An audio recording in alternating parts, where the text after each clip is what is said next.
కమాలమైన సత్యమైన స్వర్గంలో మాటలు ఇండియన్ గురు హటో ఓం సత్యమో ఇండియా నీతో నాతో మనమందరితో మనిషితో మాట్లాడుతుంది.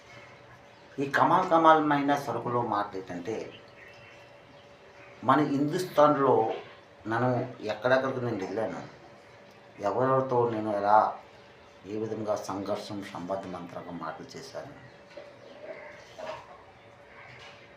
వాళ్ళకి ఒక 5 ఐటమ్స్లు ఇవ్వడానికని నా మనసు నాతో మాట్లాడేది అండి.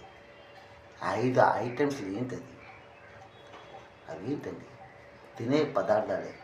అందులోనే దేవుడు దాగి ఉన్నాడు. ఆ 5 ఐటమ్స్ పేర్లు ఏంటంటే, 1 బియ్యము, 2 గోధుమ పిండి, 3 కందిపప్పు, 4 నూనె, మంచి నూనె, ఏ నూనె కావచ్చు నూనె, 5 ఉప్పు. 5 ఐటమ్స్లు అన్నమాట.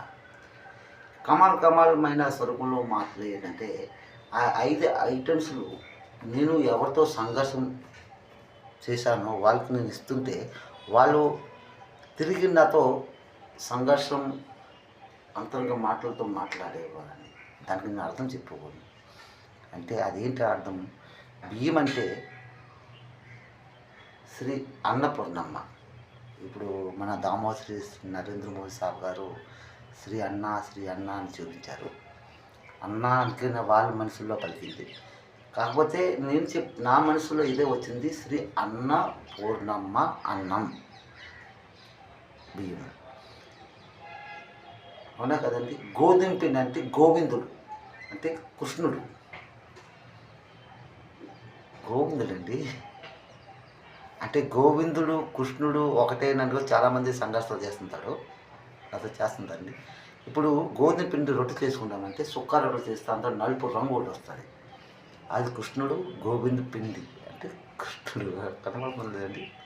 ఆ తర్వాత నూనె అంటే శనీశ్వరుడి దగ్గర నూనె ఉంటుంది. అంటే మనము ఏదైనా దోషాలంటే నూనె చూస్తాము. ఈశ్వరుడు శనీశ్వరుడు ఆ నూనెలోనే కనిపిస్తున్నాడండి. అవునా కదండి? కందిపప్పు అంటే అందరి ఇంట్లో కందిపప్పు ఉంటాడు. ఆ కందే కృష్ణుడు. అందరు మనుషుల్లో అందరు భోజనంలో కందిపప్పు అంటే ఉంటుంది. ఏదో పప్పు, కందిపప్పు, ఉప్పులో ఏదో పప్పు ఉంటుందండి. ఆ తర్వాత ఉప్పు అంటే సముద్రంలో తయారవుతుంది. ఉప్పు మనకి ఎక్కడ తయారవుతుందండి? ఆ ఉప్పే ఆ సముద్రం